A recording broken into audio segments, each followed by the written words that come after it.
Hi, my name is Ken Rasmussen. I wrote the microbiome prescription website, and it happened to be Christmas Day, so I have a bit of a present for everyone. And as to my attire, it's a Canadian tradition of wearing a jacket which looks like famous hockey commentator Don Cherry. So it's a Don Cherry jacket, unique, distinctive, and if you see somebody wearing something like it, he's probably Canadian somewhere in his past. Okay, so let's take a look, and I'm going to be looking at the food suggestions. I have done some more work on it. I've updated the data, expanded the data, blah, blah, blah, blah, blah. So it's ready for a bit of walkthrough, and probably time for some people to do some exploration. So first thing is, this is connected with a blog post on Person with Crohn's, and what I'm going to do is go down and select their sample. I'll take the 5 sample here, go over, and voila, we are there. Now what I'm going to do is very simple. I'm going to do the same process which I usually suggest as a starting point for consensus, which is using the these three particular ones. I have to click here, show food suggestions. We now have consensus becoming available. That was my Christmas Eve.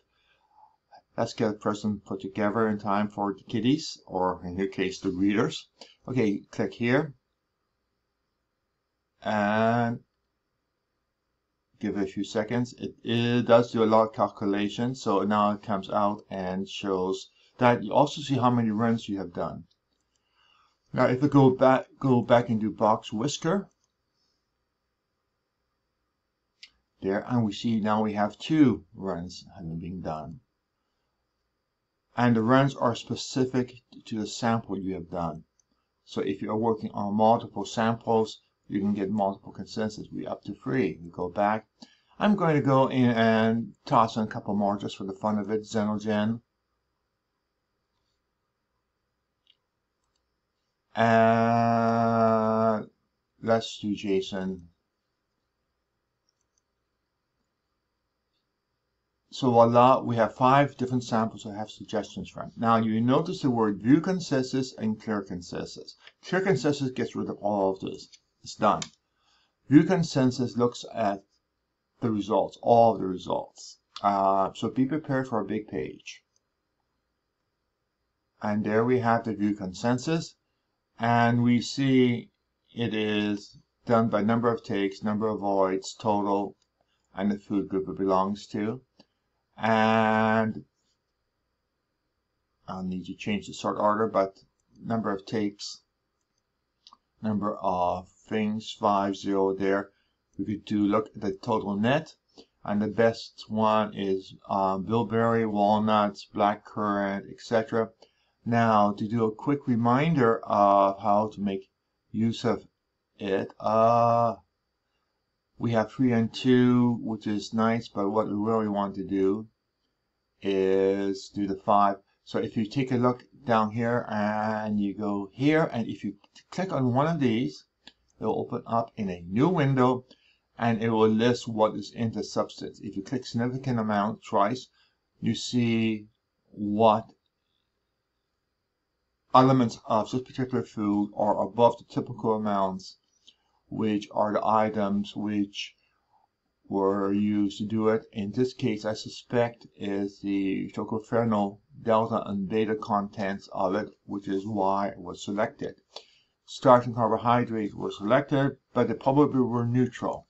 So if you go back and we can do something else, let's go down to caribou liver. I know you're just going to have so much fun with your butcher saying, I want some caribou liver. And now we see that and we do the same thing.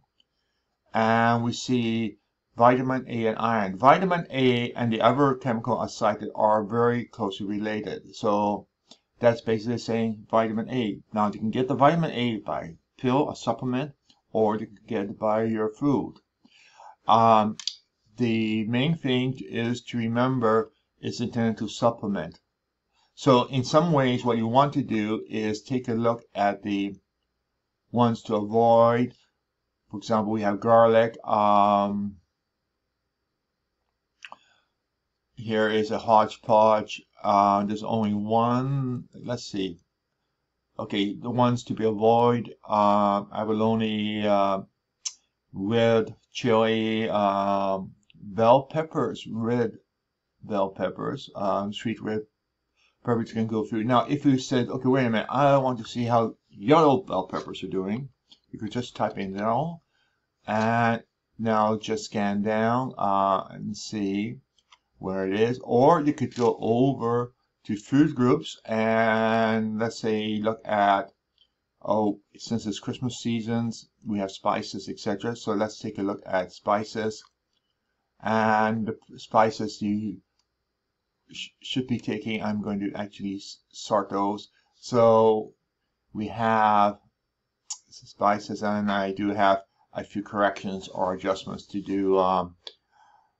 The knockwurst got selected as a condiment, as does the other things, and I'll fix that. And in some future update, and the updates are more massive because do you know how many items we have? We have almost 8,000 different foods listed. So it is a impressive thing. I will probably over the next week or so add in a download button so you can download it to Excel if you really feel like it. By the moment, it's just online and you can go in and explore. So we have things like anisette seed, etc., which is good. Now I should mention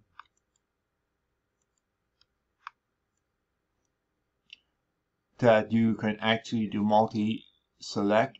So I've done number of takes descending, total value descending. So you can by holding down the shift key and clicking, you can do a multiple select for what sort order it is. You can do so I want A, and then I want B, then I want C, then I want D, and you can just literally do it on screen.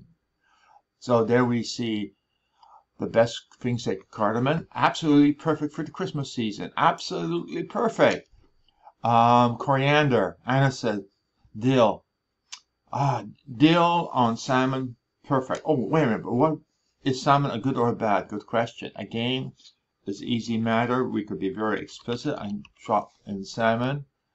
And we have some salmon good and some salmon bad. Basically, it looks like pink salmon is to be avoided, and Atlantic salmon, especially raw salmon, which would, well, if you're Scandinavian, you'll take the raw salmon, put dill on it, and have it as lox.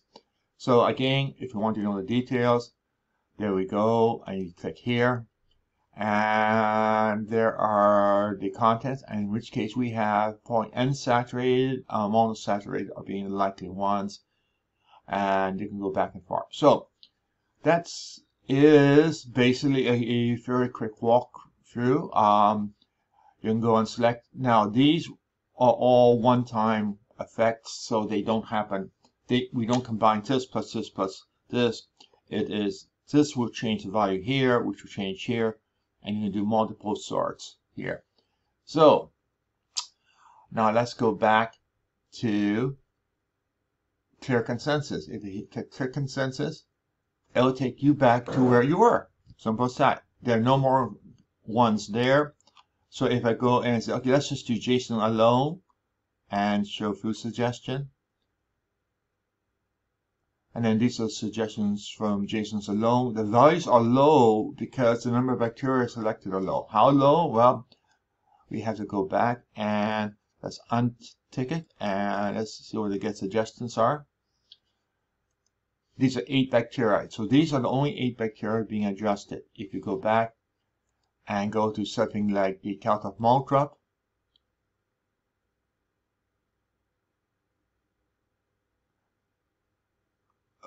whoops, I hit the wrong button. We find 107 bacteria are in the selection criteria.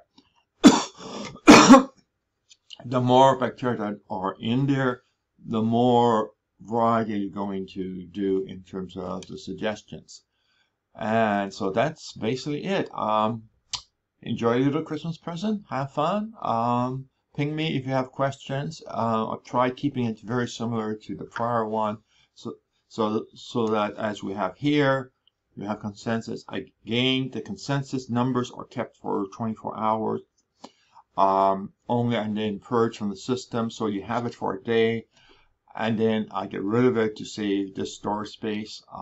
And most people won't use the same data again within 24 hours. So it's a friendly trade-off. Okay, that's it, and have a happy good new year.